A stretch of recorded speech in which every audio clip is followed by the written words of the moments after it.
তাড়াতাড়ি ভাত দাও। এই তো প্রথমে থালায় পড়ে গেল গরম গরম ভাত। আজকে অনেক ধরনের কিন্তু আইটেম, রবিবার আজকে কবজি ডুবিয়ে খাওয়ার দিন।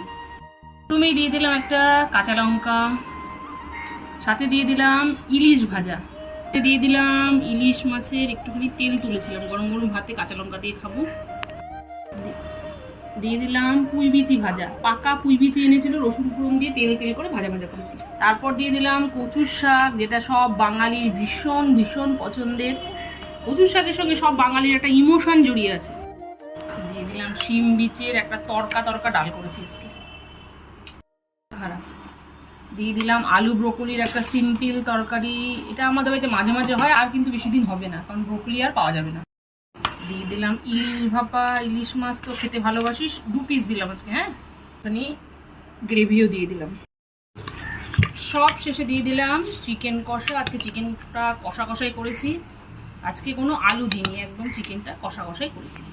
সব শেষে একটু গ্রেভিও দিয়ে দিলাম। এই পড়ে গেল শিম বিচির একটা তরকা ডাল, তারপরে আলু ব্রোকলির তরকারি, সর্ষে ইলিশ, সব শেষে চিকেন কষা। না, রোববারের একদম দুর্দান্ত ফাটাফাটি একদম মেনু পুরো রেডি। মাছ, মাংস, কচুর শাক, ভাজা, সব কিছু আছে, টোটাল 7টা আইটেম। না, চটপট শুরু করো।